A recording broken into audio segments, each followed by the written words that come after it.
All right, good evening, council. Tonight is our regular council meeting for March 24th, and fairly full agenda, so we'll try to move it along as quickly as we can. But otherwise, we'll call the meeting to order in a moment of reflection now, and then we'll get into the approval of the agendas. We'll start with the moment now.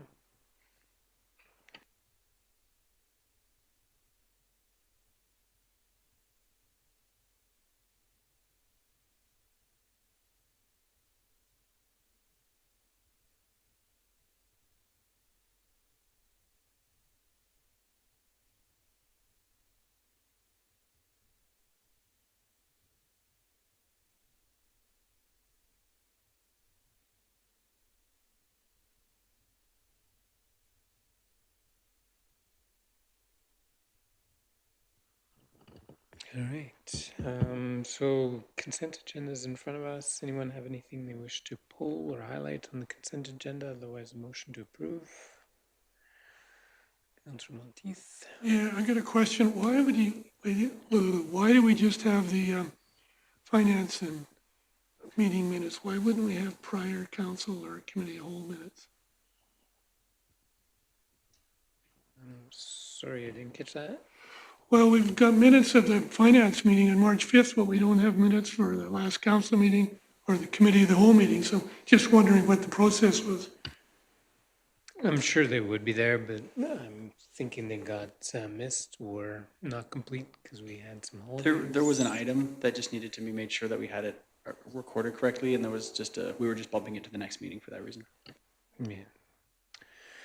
All right, anyone willing to make a motion on the consent agenda? Councilor Fox makes a motion. Call the question. All those in favor? Any opposed? Motion is carried. And a regular meeting agenda. And I did get a request for one edit, but I think it's already in the agenda, but I don't think it's on the public agenda. Is that correct? That's I number 4, which is a subdivision referral from the MD of Willow Creek. If there's no other further edits, a motion to approve the agenda as modified. Councilor Wolfson, gotcha. If there's no further discussion, call the question. All in favor? Any opposed? Motion is carried. Moving on for the good of council. Does anyone have something they wish to share for the whole council?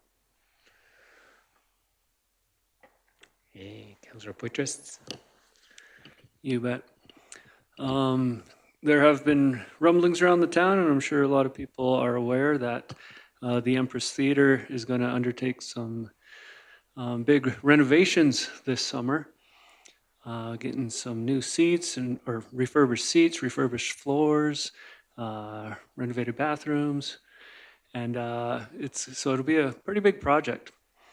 Big projects cost a lot of money, and so the Empress Theater and the town have been applying for grants, and we got some good news today from the Alberta Arts, Cultural, and Status of Women Minister Furr, that the Empress Theater has been rewarded a grant for $125,000 to go towards the renovations and refurbishments at the Empress. So we're very, very grateful to the provincial government for their support in this matter, and we're excited to get things going. Yeah. Very good news. Anyone else? Councilor Monteith. Just out of curiosity, does that come out of the Empress's half, our half, or are you splitting it? Straight out of your pocket. Yeah. Great question, Councillor Monteith. I'm going to say the Empress Theatre Society half. Anthony might say something else, though. So the grant is applied for by the Empress Theatre Society, so they are the whole recipient of the amount.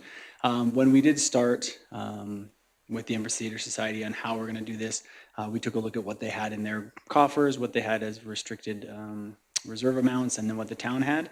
And there was a general understanding that we would do all that we could to reduce the amount so that ultimately they could not have to spend all the money that they have.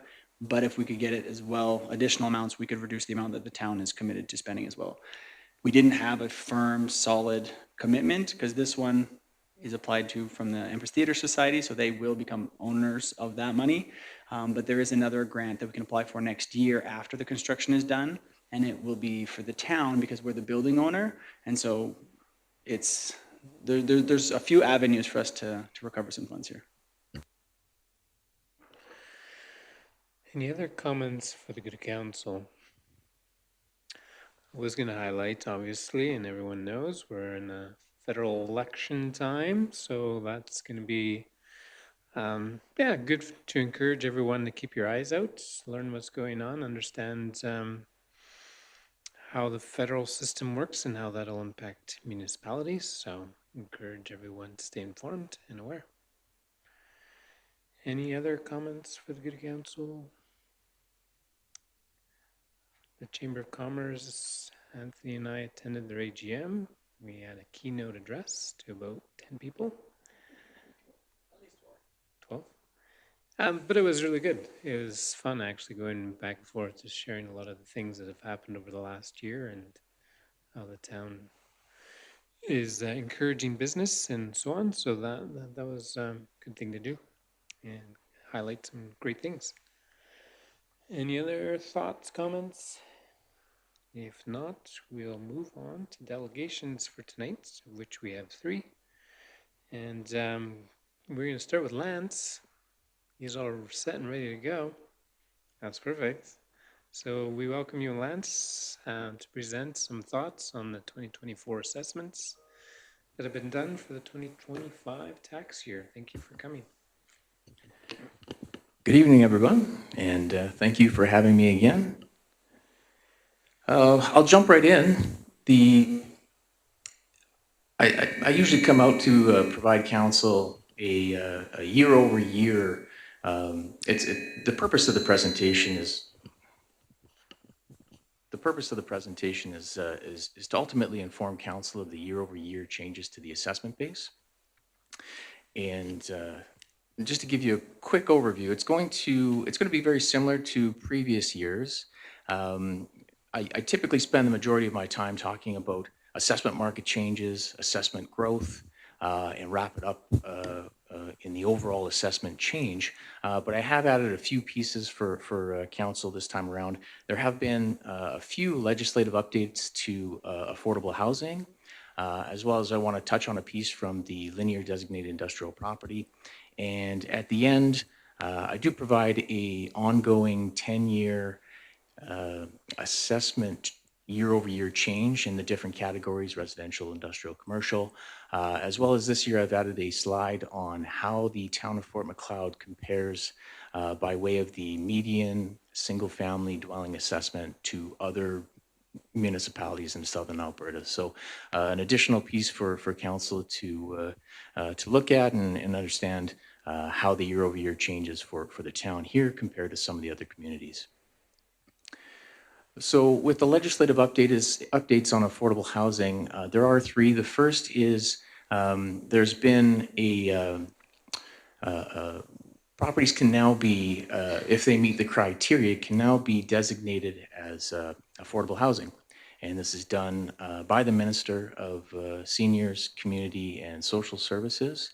The criteria that you would have to meet or the property would have to meet is that there would have to be an agreement in place with the municipality, the province, or the federal government to offer units at market rates that are below the market rent. And the organization would have to be nonprofit. So if these criteria are met, then the property would be designated as affordable housing and would be exempt from taxation.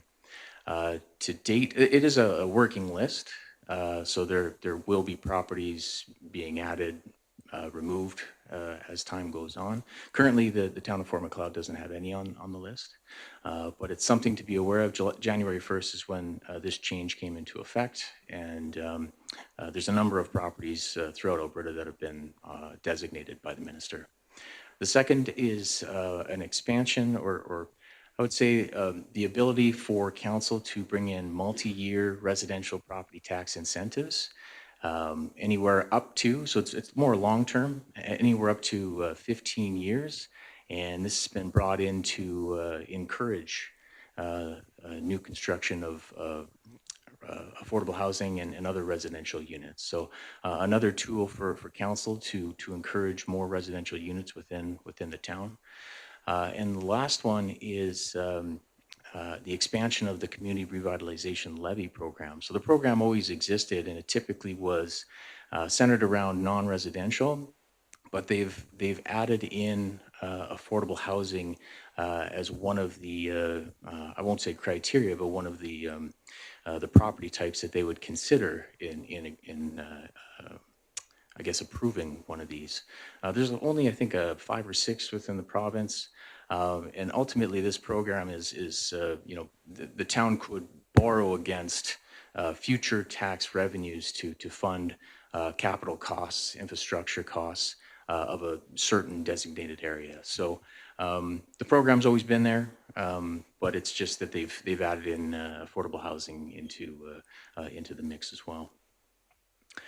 So moving on to the year-over-year assessment changes, just a reminder, property assessments are prepared on an annual basis. So every tax year, the valuation date changes. So last year valuation date was July 1st, 2023. This year, July 1st, 2024. And every property is assessed based on the condition as of December 31st, 2024. So the end of the year. The first piece I want to talk about is the assessment market change. When I speak on market change, I'm of course referring to the change in market conditions or market value of property since the previous valuation date. So what has market conditions done since July 1st, 2023 to the new valuation date of July 1st, 2024. So this typically references any property that has not had any physical changes to the property. So it's the exact same as it was the previous year. What can a property owner expect to see on their assessment and taxation notice by way of a year-over-year change? So here is a graph of the overall market change for residential properties, and how you read it is on the left side is the number of residential counts, and on the bottom is the percent change range. So if you focus on the center of the graph, you'll see that 348 residential properties are going to be experiencing a year-over-year change between 11.8% to 13.3%. Moving to the right slightly, 351 properties are going to be experiencing 13.3% change up to a 14.5% change. Key takeaway is that the majority of residential properties are going to be experiencing year-over-year change, like I say, if they haven't done anything to the property, in that 12, 13, 14%. When you consider all of the residential, so this would include not only your single-family homes, but your vacant residential, your multifamily property, overall the residential assessments are up 13%. I usually have a similar graph on the non-residential side, but non-residential property assessments were pretty flat this year, and so the graph really wasn't that meaningful. But you'll see there on the bottom right, the overall change for the 2025 tax year for non-residential market change. That's on the bottom right. They're going up 0.1%, so pretty much flat, which is a bit of a change from previous years. If you look on the bottom of the chart, last year non-residential properties were going up 6.2%. The year previous, 16.6%. If you even go back one year further, non-residential properties were increasing significantly. Back in 2022, it was, I believe, over 20%. So they have had significant increases in recent years, and for this year, that's stabilized to a minimal change. On the residential side, 13%. Go ahead, sir. Just on that graph where you're delineating between the number of houses that went up 6%, or is that fairly consistent with the value of the house? Like the lowest value house would be on the left and the highest value house would be on the right?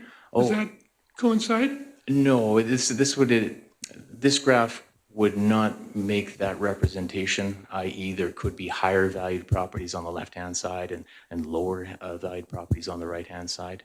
Yeah, it doesn't read just like that. For residential, just to finish that off, so this year, 13% year-over-year change. Last year was 7.2%. The year prior was 15.9%. So very significant year-over-year changes on the residential market value of homes. And I'm sure if anybody's been understanding the local market, looking for a house, I'm sure you can relate to the significantly increasing values to purchase property, not only in Fort Macleod, but everywhere. Moving on to assessment growth. So assessment growth is anything that's new to the assessment roll that hasn't been previously assessed. So it's typically new construction, additions, renovations. Very strong assessment growth this year, especially on the non-residential side. So non-residential side, over 16 million in assessment growth. Really, three projects were the main contributors of that. The increased progression in the structural truss facility. There was a light manufacturing facility that was completed on 8th Street, and a new metal fabrication and welding shop on Hartley Avenue. So that was the majority of the 16 million, but overall, as a representation of the previous year's assessment base, 12%, which is very significant for non-residential growth. Residential growth, very strong as well, just under 13 million. It's typically your single-family dwellings, your urban row housing. There was a significant number of multifamily, three-story walk-up buildings that were either completed or just started, or an increase in the progression that contributed to that. How this compares to previous years. So on the residential side, 3.5% this year. You're seeing it a little bit higher than previous years. Previous year was 1.8, and in 2023 was 1.1. So overall, the residential growth has been progressively getting more and more as the years go on. And non-residential growth, it's always a bit erratic depending on what projects come online at what time. But you can see the 12% this year is still significantly higher than last year, as well as the 2023 tax year, 2.5% and 8% respectively. Just shifting gears to the linear designated industrial properties. So this is the assessments that are prepared by the provincial assessor. I did hear the provincial assessor speak the other day at a conference, and he mentioned that the way that they're doing their assessment year modifiers on which their assessments are modified year over year has changed slightly. It looks like it's resulted in a bit more of a consistent year over year increase in the assessment year modifiers. This year they were in that 4, 5, 6% range. You'll see the impact on the town of Fort Macleod in the lower right there. Previous year, the linear assessments, that includes your railway, your pipeline, your wells, your electric power systems, your power generation, cable telecommunications, and gas distribution. Last year, just over 16.1 million. In this year, due to the change in the assessment year modifiers, largely, that has increased to just under 16.9 million, representing 4.5% increase. So it doesn't make up a lot of assessment for Fort Macleod, but it did go up as well, 4.5%. So to wrap it all up, the overall taxable assessment change. So this includes both your change due to market as well as assessment growth. Residential and farmland increased 16.5%. The linear, again, 4.5%. There is a small component in the non-linear DIP. It's actually just two properties, a substation and a gas separator building. So very small assessment, basically flat. And then on the non-residential side, it's up 12.1%, which is basically all growth. So overall, the total taxable assessment change from the previous year, last year was just under 513 million, and this year is now just under 590 million. It represents a 15% year-over-year change to the assessment base. When we look at the residential assessment over the last 10, 11 years, you can see the significant increase has occurred in the last 4 to 5 years, both on market value change as well as assessment growth. And this is pretty consistent among the commercial assessments as well as the industrial assessments. And how does the town of Fort Macleod compare to other communities in southern Alberta? You'll see that And take this with a grain of salt. This does include growth.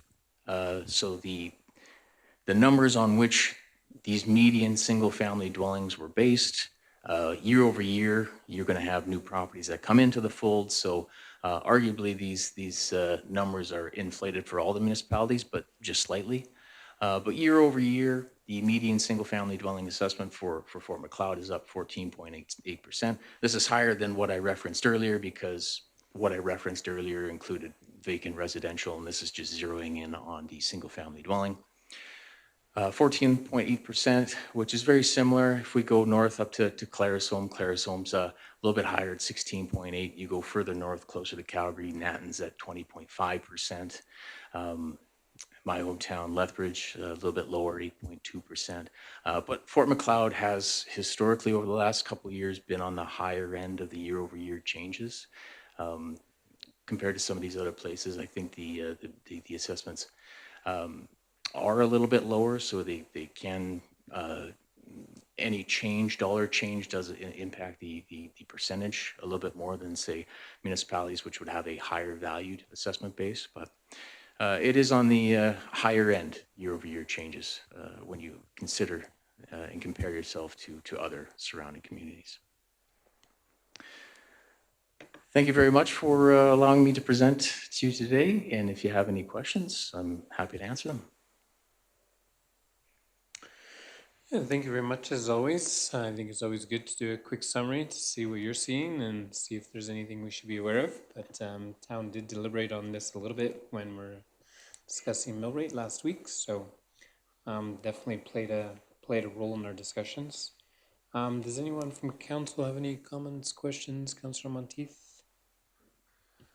Just a couple. I'm wondering if you have any ideas why our residential would go up so much, but commercial doesn't? Because I'm sure you use sales to determine, but how do you do it with commercial when there's not many sales and most buildings are not consistent? We do use, we do go back 3 years, and you're right, you don't have as many sales on the non-residential side versus the residential side, but you do have enough. And I will say that the non-residential properties, I mentioned in the presentation, but the non-residential properties did have a very significant increase a little earlier than the residential properties. So 3-4 years ago, they were, I believe it was 23% year over year market change on those properties, where the residential wasn't going up quite as much. So the assessments for the non-residential portfolio went up quickly, sooner, and then kind of tapered off over the last year or so. I think it was last year, we talked about how it seemed that housing prices were coming down, and you talked about the lag between what the market is now and when you're actually looking at them.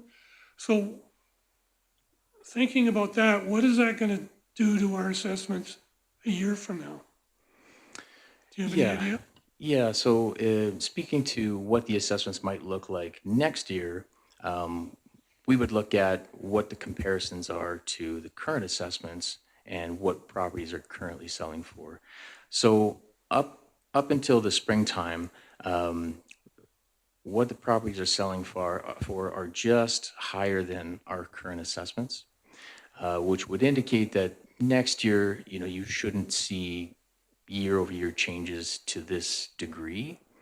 But the caveat is that we're now entering the spring season, and that tends to be the hot time of the market. So I would anticipate that probably over the next couple months, we would see a bit of an uptick. So if it ends up being in the 5% range, I think that would be reasonable, but crystal ball.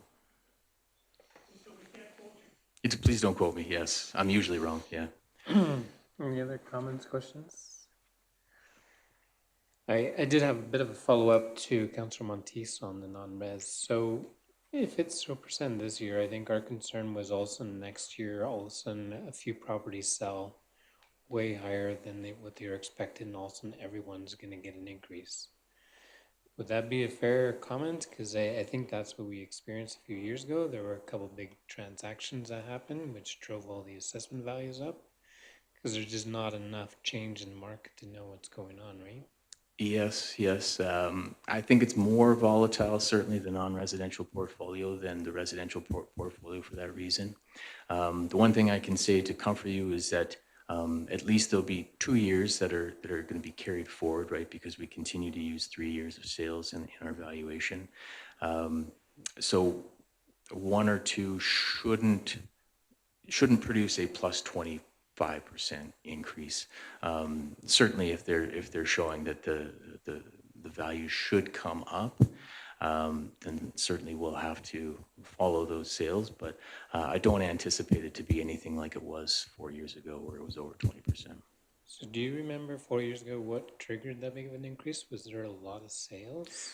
There was a lot of sales, so it's coming I right don't around remember that. there being a lot of sales, I guess is the question. Yeah, that was one part of it. Certainly in the beginning or early stages of COVID, there was a significant push in real estate. So the number of transactions certainly jumped. And along with that came increasing prices. So the combination of both of those during those early years of COVID drove those up. And they've been pretty well on the increase until this year, where transactions have started to die down a little bit, and sale prices are within a reasonable range of previous year's assessments and this year's assessment. So they sort of flattened out a little bit. Councillor Monteith. In my day, when interest rates went up, housing prices came down. In the last few years, building prices have gone up on new and interest rates have gone up. Does that impact how you value houses, existing houses, or is that just extraneous? Well, of course, any of those changes are reflected in the sale prices, right? So the answer is yes, all of those factors do matter. It's just that they show up at the end of the day in what someone pays for a property. And that's what we analyze. Oh, very good. I know we had some, yeah, it's interesting. I think I'd be interested in talking to the mayor of Nanton, because that's a big increase. I don't know how they're handling that, on top of the mill rate increase. That's pretty crazy. Yeah, they've had a few years where they were building up to that 20.5%. So I prepared that assessment roll as well. Yeah. So yeah, it's been a very strong market. I think they've had a lot of Calgary impact on them, and the assessments were always lagging behind. And so this year was, I think, the final year to where the assessments and the market value, the market value of the current day, we'll say, are probably at its closest, which means that it's probably peaking out at that 20.5%. Yeah. Yeah, that's interesting. Yeah. I wonder when they found that out. I think I met with them a little while ago, and so I gave them lots of runway when something like that happens. Yeah. All right. Well, if there's no other comments or questions, we want to thank you again for coming and presenting, and Chris as well for helping get this all ready. So thank you so much. Thank you. All right. Our next delegation tonight is our illustrious Melody Gardner presenting our economic development strategy. The floor is yours. Welcome. Thank you. Well, good evening, Mr. Mayor and members of council.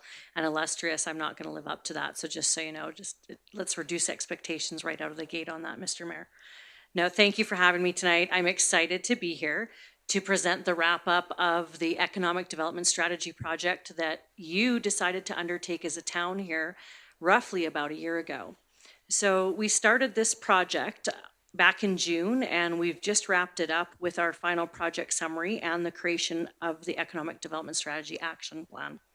And I just want to really point out and thank the members of the team within the town of the administration that met with me and drilled down in various aspects on this strategy. So to Anthony, Kelly, Lisa, Miranda, Thank you so much. I know those meetings could be tough sometimes as we chewed through documents and ideas. And Mayor and Mackenzie, thank you for giving me your insight as well, being part of that project committee. It was a lot of fun to dig into. So I just want to provide you a brief recap tonight of where we've come from and where we're at right now so that you've got some good information moving forward. So the project was really broken down into 3 different distinct areas. The first was the literature review. So this is where I did a hard dive into your Laserfiche system and I looked at all types of past bylaws, policies, your historic economic development plans, your land use bylaws, your intermunicipal development plans, your area structure plans, like you name it, and we started to go through it and dig through it to see what we could find from that historical economic perspective. And during the literature review, it really did provide a foundational understanding for me of where the town has been economically and where it currently is, as well as some of your visioning for where it could be in the future. We then moved on to the second phase, which was stakeholder engagement. And I don't want to say that one stage is more important than another, but the stakeholder engagement really gives us a good picture of where your community believes you're at, where your community sees potential as well as challenges. So through this scenario as well, we actually had multiple conversations with people, and I'll get into that a little bit more. And then really what I did was I took all of that information that I gathered from you and your team and your community, and I wrapped that up and I put together a strategy and an action plan for you. So as we go into, I've already talked about this around the literature review, I want to just kind of drill down a little bit more into the stakeholder engagement piece. So we did send out a survey, and as I've mentioned before, when I came to your retreat, we had 110 surveys were completed.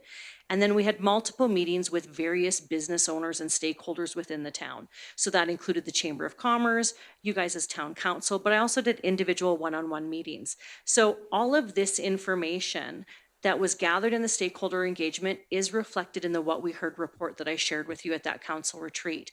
And again, I just want to make sure that you understand this is what your citizens said. It's not my thoughts, it's not your thoughts, it's what your citizens in the community believed you were at. That's what they told us. And some of their key concerns coming out of this was around business culture, that maybe there's some work to do around developing infrastructure and policies, but that there's lots of opportunities for growth. There was a very positive sentiment about your town and its potential. And I think it's really interesting that I'm following the assessment guy, because you could clearly see you guys are on a wave, right? And it's time to ride that wave as you move forward. And I think economic development can kind of play an important role in helping you ride that wave. Then the last piece was really that creation of that economic development strategy. So when we drilled down and took all of that information, we came up with basically 5 key areas where you can focus economic development. The first one is around fostering innovation and resilience. And what I'm meaning here is really to look at providing and promoting innovative solutions for that sustainable and adaptable local economy. And I want to just put the caveat here. Sustainable is not just focused on environmental, it is also focused on economic and social. So it is truly the 3 pillars. So what we want to see is an adaptable local economy that is sustainable. The second key piece of focus is really around entrepreneurship and how can we get people working here in town and working at different levels. So we want to make sure that there is a pro-business environment that's being fostered with resources to support the entrepreneurship and job growth. The third area, and this became really important in the stakeholder engagement, and we saw a lot of it in the surveys, that economic development is more than just about jobs. It's more than just about building businesses and new buildings. It is also about enhancing that quality of life and affordability for your residents. And this really resonated throughout.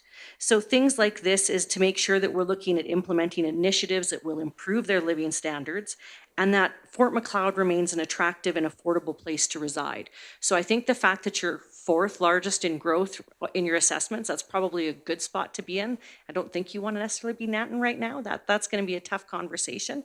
So I think that there's a balance there that you guys can definitely leverage as you continue to promote and enhance the quality of life here in Fort Macleod. The 4th piece here is that the town has a strong cultural heritage and that it's used to attract investment. And we don't want to put that to the side. So it's still an important factor, but it's not the only factor in economic development anymore. So I think it's really interesting the fact that you announced the Empress Theater and you've got that grant, which is great.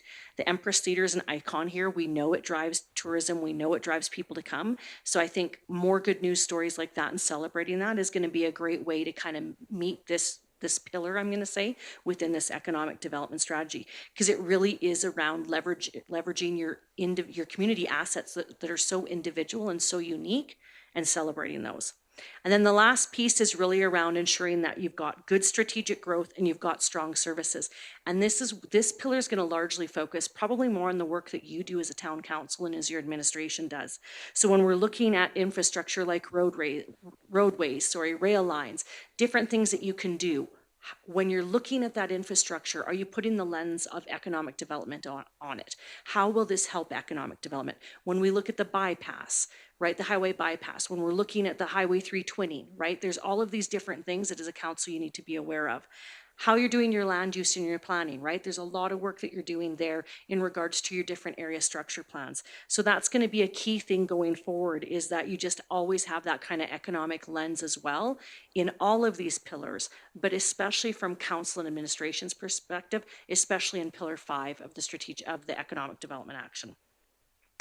So coming out of this, I have a few key recommendations. And again, these are meant for you to help ride this wave that you're on.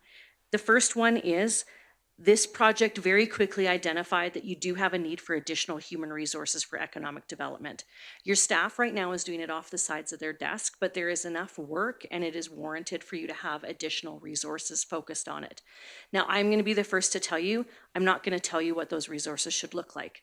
That is operational versus governance, and that I believe is the role of your CAO and for you as council to figure out allocating resources to that. Anthony and I have had, a couple conversations about it just to see what could potentially work with his team and what his skill sets are. But, he's very aware. So there is not a recommendation coming out of this with me saying you should have a full-time economic development officer. That's not my role. That's the role of your CAO. So I just want to make that clear. I think the other thing coming out of this is, and I heard a lot of this in our feedback with our stakeholder engagement, that improved communication to external stakeholders by the town. Your town and your citizens and residents are looking for administration and council to be that communicator. And I think, Mary, you mentioned you and Anthony just went to the Chamber's AGM and you did a keynote to 12 people. That's great. Can you get that to 20 people next year, right? Can we somehow increase the engagement with the business community and your external stakeholders, with you as council and with your town administration? The third key recommendation is a lot of economic development can be ad hoc. It's pieced here together. And I think it's going to be important that if you want to have a resilient economic development strategy in the town and build that culture, you need to have a long-term plan. You need to have it so that it's not just ad hoc and it's not just, oh, yay, we got a business. It's, no, we specifically got that business because we had this plan and we actively recruited. Like, there's more of that I think you can do, right, to really leverage the strength of the town. So my conclusion is that the economic strategy that's been placed in front of you with the action plan, it has been designed to support that sustainable economic growth. So that's including giving you a better quality of life for your citizens here in town, as well as looking at economic growth. It's going to strengthen your business and government relations. And I don't mean that just between the town and your businesses here, but I also mean between the town and the province, the town and the feds, like all levels of government. And I think the big one is my hope that this strategy will continue and be able to deliver on a resilient and future-ready Fort Macleod that is adaptable and flexible and can seize the day and ride the wave, to be a little cliche, I guess. So I would now open it to any questions, and I guess I just want to really thank you for the opportunity to do this. This was a really fun project. I loved doing it and digging my teeth in, so thank you very much for giving my company and myself the opportunity to do that. Yes, thank you very much. I thought it'd be fitting, Anthony, if you wanted to provide a little bit of a summary as well from your side. This really is, yeah. Yeah, I think the council and administration, we noticed early on that, we wanted some work done in this area. We wanted to understand a bit better what it is that we could do in the world of strategic, the world of being strategic when it comes to our economic development. And interestingly enough, I guess, to give a little bit of the history, Melody specifically was working on our community profile. She was hired by Alberta Southwest or South Grove, to come in, and there was just a good energy about her and what she was doing for the town and how she was presenting the town and looking at the possibilities for the town. And that's what triggered me. And I actually called her up shortly thereafter, and I was interested, like, hey, like, what else could you do for us, right? And that's where the idea of this, developing the strategic plan for us within economic development, kind of the seedling of that. And the process was really, really valuable for administration to go through the what you heard. And it was really good because Melody, when she said, okay, we're going to go through the what you heard report, don't be offended, right? Like, because you hear a lot of feedback from businesses, right? The good, the bad, and the ugly. And so some of it was like, hey, you guys are doing pretty good, or they've noticed that we've become a bit more business friendly in the administration, which is great. But some of them still don't see that business friendly nature that we're trying to foster in the community. And so the process for administration to go through the what we heard report specifically, to see these areas that we could improve upon and what we can continue to do well, to, like Melody said, create this environment of continued economic success and kind of future-proofing ourselves. That was really valuable. When we eventually got to the action plan, to be honest, I was a little bit overwhelmed. I mean, if council's taken that when we've gone over it, just the sheer number of items and opportunities that we can take advantage of and we can pursue. And I'm really grateful that it has, some timelines and who's the best person for this and how we can measure it.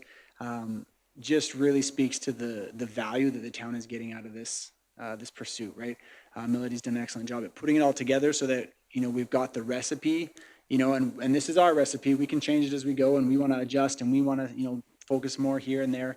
But at the end of the day, we've got this toolkit and this plan to move forward.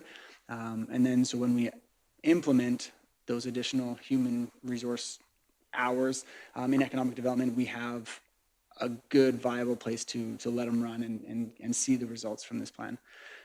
So administration is very excited about what we have going on. As Melody referenced, you see the growth that the community has seen in assessment, some of that being growth, some of that just being the increased value. But we are on a wave, and we've seen so much change in recent years, and council's aware. I mean, the community is aware of some of it, but council's aware of more of it, how much more change we're going to see in the next 2 to 3 years, just in the additional investment that's happening in our community. And so I think this was the perfect timing to do this, to get a strategy on the table to help us kind of move forward. Yeah, very well. So part of the agenda package had a lot more information. For anyone that's interested, they can go through and look through those. Does anyone on council have any questions, comments? Councilor Monteith? Did you do, I don't think you did, any prioritization on this action plan? Because it is completely overwhelming. Thank you and that's a great question and a good point. And to be quite frank, I didn't include probably all I could have in that action plan. So I did not prioritize because I wanted administration and council to truly take this and see what your priorities were, right? So I could sit there and go, well, I think this is a priority, but if it doesn't mesh with your values, or I may not be privy to what is happening in the next 12 months, 18 months, there might be priorities that fit better. So that's why the timelines are just there. So you can slate those timelines as they make sense. And I think the other key important thing that Anthony mentioned is that this is your plan. This isn't a one and done. This should always be being added to, being reported on, changing, because if we get a new federal government and there's some change there, you're going to want to look at this strategy and go, is there opportunity now for us to move this piece up? Because we can actually get grant money or there's leverage there. So long answer to your question, I did not prioritize just because of the changing environment. Yeah, well said. Any other comments, questions? So in some ways, the timeline starts when we kind of determine that we want to start, right? That could mean we need extra help to get it going too, right? So some of these may be low-hanging fruit that can be kind of picked off and taken care of relatively quick, but others are going to take 3, 4, 5 years to be able to even research. Yeah, very good. Any other thoughts, comments? It's a big one. Yeah. I don't know that we've really had an economic development strategy developed for a long time, right? I'm trying to remember. We had a very loose plan back in, when we had an economic development officer, there was like.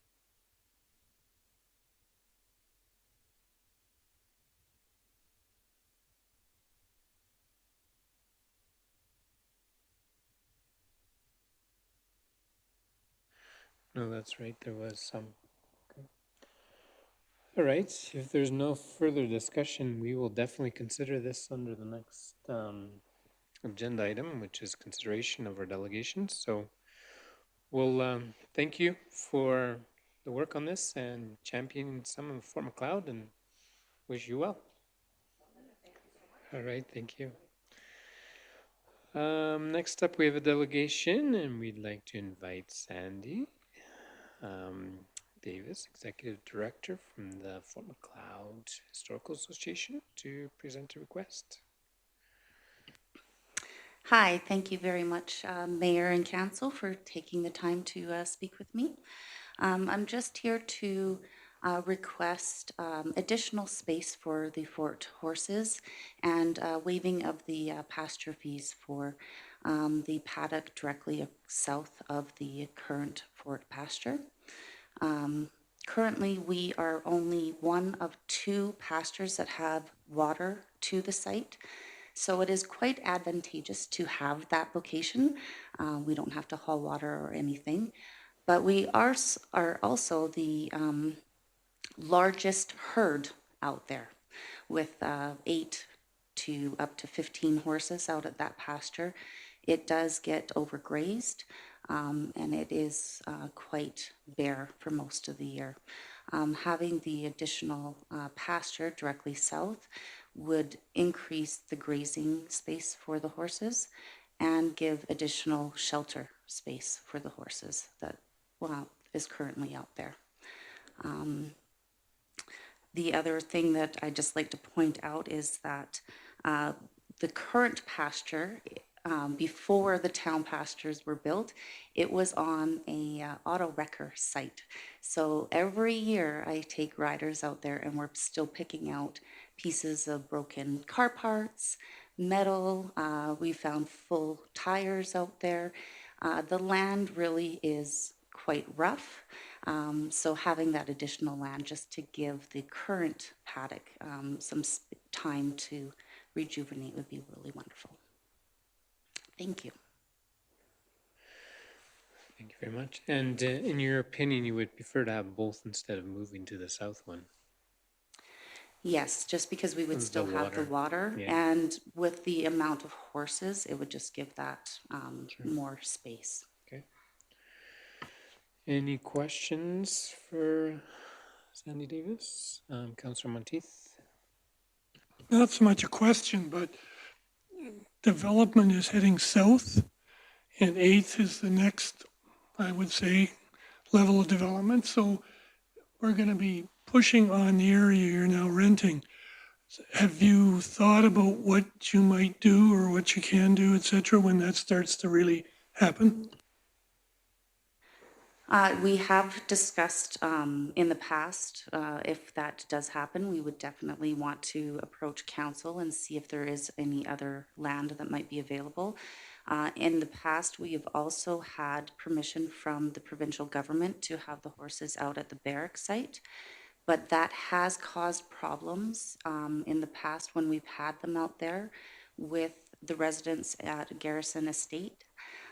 They enjoy seeing the horses, but they don't enjoy the wind blowing all of the hay into their yards, and sometimes other leftovers from the horses too. So that is an option still, that I know that the government would be open to having the horses graze. But there are some disadvantages as well. There isn't a shelter in place, and yeah, so. Water at the north end of your land or the south end? Pardon me? Is the water, where's the water located in It's that on the north end. north end? Oh, that makes sense, yeah. Okay, very good. Any other comments or questions? All right, we will consider this under the next portion of our agenda, and then administration will be in touch with you if they have any other questions or feedback. Thank you very much, everyone. Thank you very much. All right, consideration of delegations. We have 2 tonight, and we'd like to start with the economic development strategy, and perhaps we'll ask our CAO again to introduce this to us and the recommendation. Thank you, Mayor and Council. As we just heard, and we've spent some considerable time over this past year on the economic development strategy, it is administration's recommendation that council approves the economic development strategy, the What We Heard report, and the action plan as presented. And I think the rest of that we've gone into in great depth. But yeah, if you have any questions, I'm here to answer them. Very well, thank you very much. Anyone prepared to make a motion as per the recommendation? Councillor Fox makes the motion. Any further discussion, questions? Councillor Monteith? We're just accepting the report. We're not making any comment on anything in there, correct? Yes, we're accepting the report as our plan, right? And then, like Melody said, this is our plan to be adjusted and moved, but it's council's kind of official direction that we can prioritize and move forward with this plan. Yeah, there's no financial commitment right now in the plan, right? It does say that council approves the strategy, so I think by and large we've researched it, we understand the strategy. Now, next steps will be what do we do with the action plan that's been presented. So the motion is as per the recommendation. Any further discussion or questions? Seeing none, we'll call the question. All in favor? Any opposed? Motion is carried. All right, and then we are on to the horse paddock request. Is anyone prepared to make a motion? Or did you want to make any comments on the recommendation? My only comment would be trying to future-proof the land available to the horses for the fort. Actually having them have access to a more southern plot would actually be good planning on the town's part, so that they can, if we do, once we do start moving south of 8th, they can be even more south. Because that would take quite some time to get all the way down to First, so. Correct. Any further discussion or questions? Perhaps a motion. Sorry, Councillor Wilson. What did we charge them last year? Did they get their fees waived last year? I don't believe so, but see over there. Yes, they always have their, yeah. Okay. Yeah, so their current paddock, Okay. yeah, they approached the town administration and said, hey, we would like the second paddock. And we said, this is the price, because that's just what is the price set at the paddocks. And so they requested that, came to council to request that the second paddock be waived as well. And so they're looking that we don't charge them anything for the 2 paddocks is essentially what they're getting at. Because they can rent it on their own right now. They've actually signed up to be the renters of that one.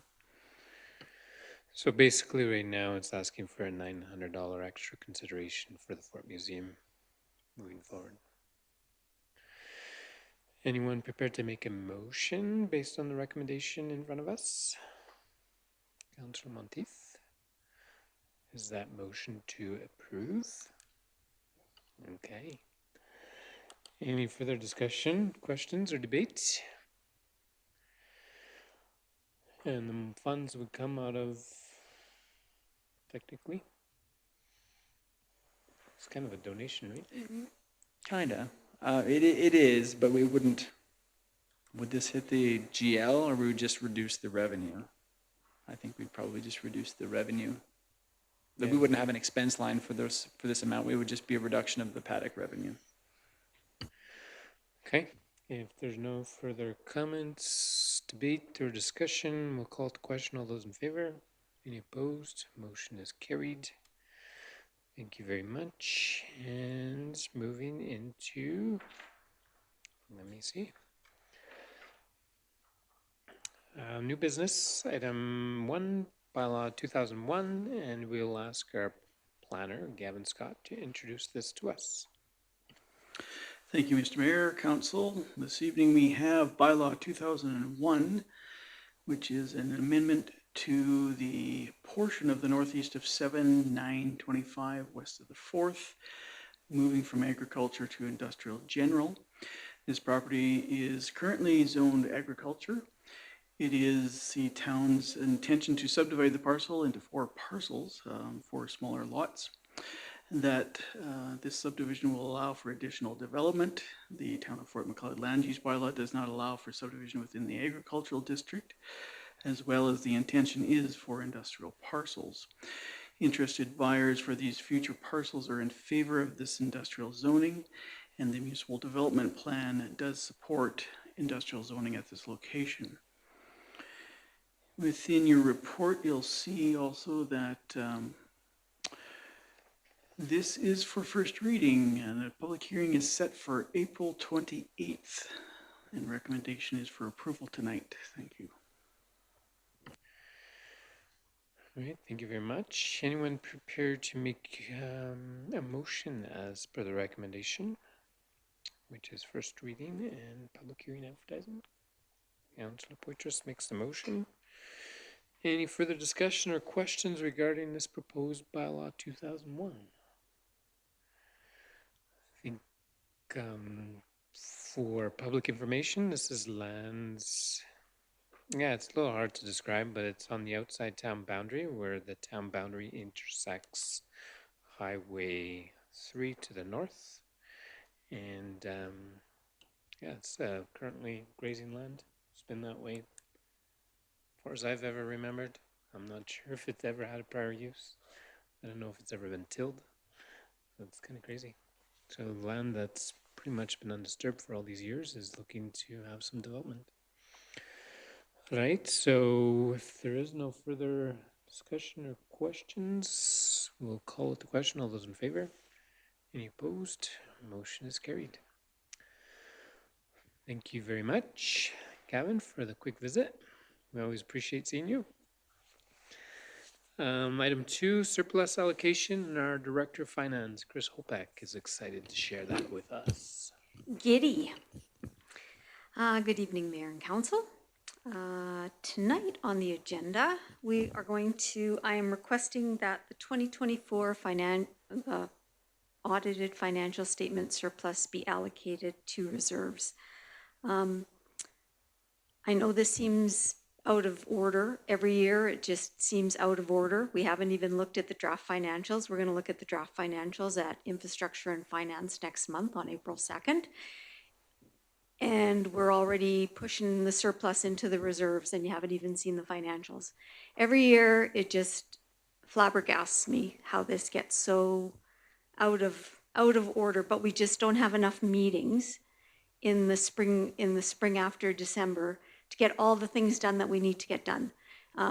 Mill rate and operating budget are always the priority on my list, and there just aren't enough meetings that I force you guys to come to that I can slam in some draft financials. So it seems to always come after I've already requested that you guys allocate the surplus to some reserves so that the auditors can make the entry and they can finalize the financial statements so they can come on April 14th and present the final financial statements.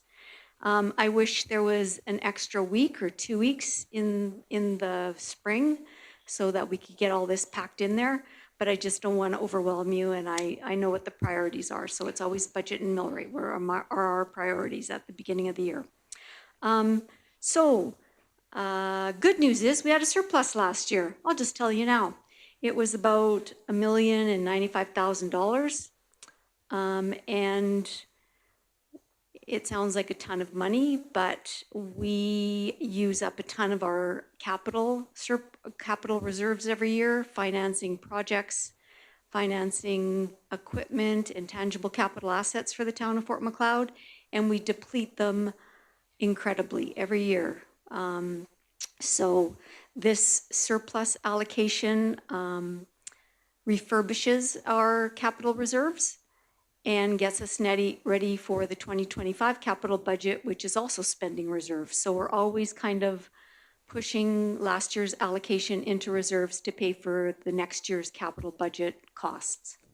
So the recommendation for tonight is that council allocates $1 million of the 2024 surplus to the following capital reserves: $60,000 to building management life cycle costs, $150,000 to machinery and equipment management life cycle costs, $40,000 to land improvement management life cycle costs, and $750,000 to the multi-year / future year projects. So this $750,000 will be committed to the 10th Street Infrastructure Renewal Project. There is already $250,000 in that reserve earmarked for this project. So with the addition of this additional $750,000, we will have a fund of $1 million starting for the 10th Street Renewal Project. That will be coming up. I think it's showing in our 2026 capital budget year. So, and it's a $4 million project. So we're a quarter of the way there. And we're doing some planning, administration and council on how we're going to pay for the other $3 million. And then the final thing is just a reallocation between two of the capital reserves, because we have a little bit too much in one and we need it in a different one. So that's the recommendation for tonight.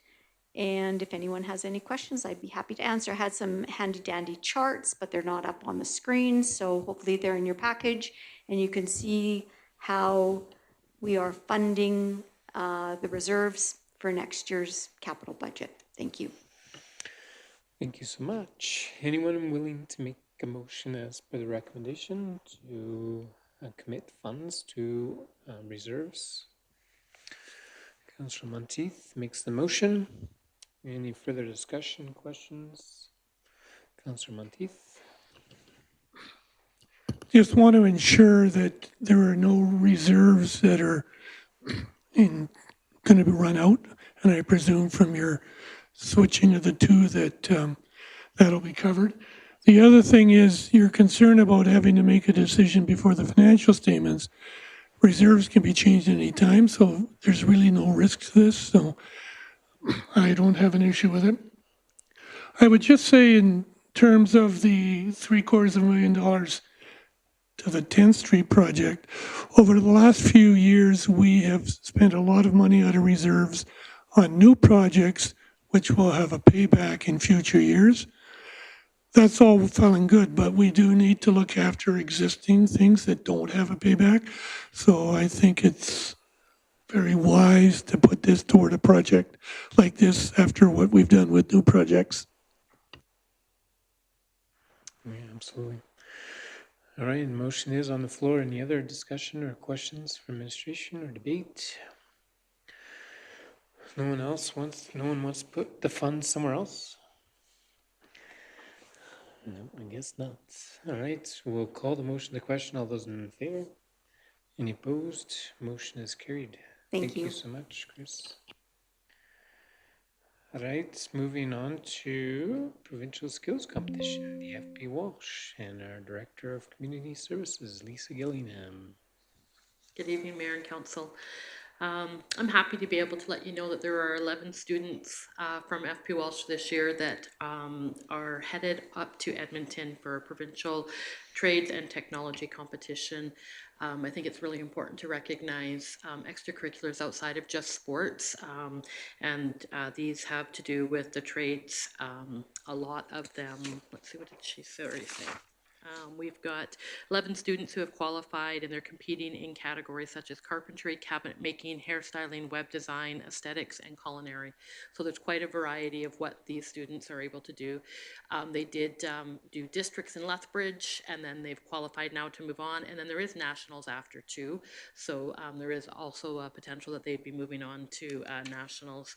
So we do have the opportunity in an application for sports teams, extracurricular teams, to be able to apply to council for funding assistance to these competitions.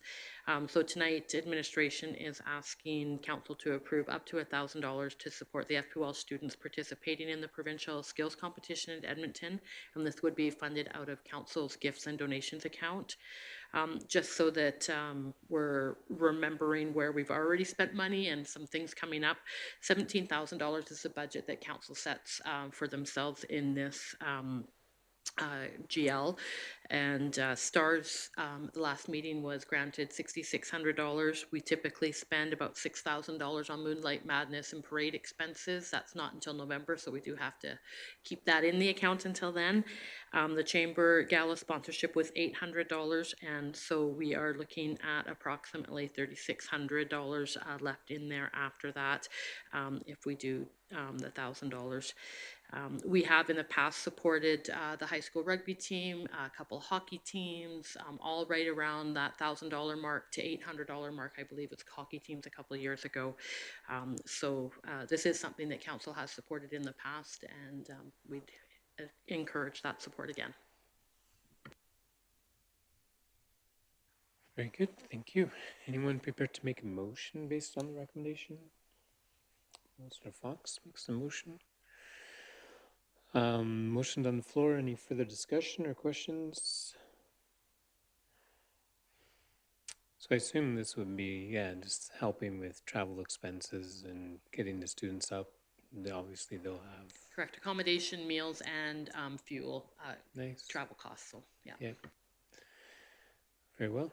Motion's on the floor, so we can call the question. All those in favor? Any opposed? Motion is carried. Moving on to item 4, we have Triple VH Farms and our Director of Operations. Does Brendan want to speak to this one at all?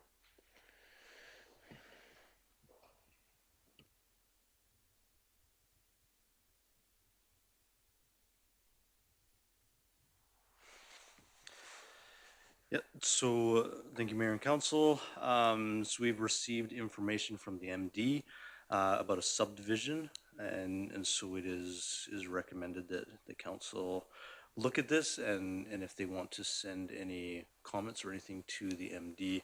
So this is just a little bit of background. There is a subdivision, directly a small portion of the land is being subdivided that's directly around one of the houses on the property. As far as from the town, we don't have any concerns or comments on this, but if council has any concerns, we can send the information to the MD. Yeah, I don't have any comments on that. Personally, it's a pretty simple subdivision, looks like. Anyone prepared to make a motion to accept this information with no further comment? Councilor Poitras makes that motion. Any further discussion or questions? See none, call the question. All in favor? Any opposed? Motion is carried. And a motion to go in camera for 4 items, 1 legal, 1 intergovernmental, and 2 personnel. Who's prepared to make that motion? Councillor Wilson makes the motion. All in favor? Any opposed? Motion is carried. Yeah.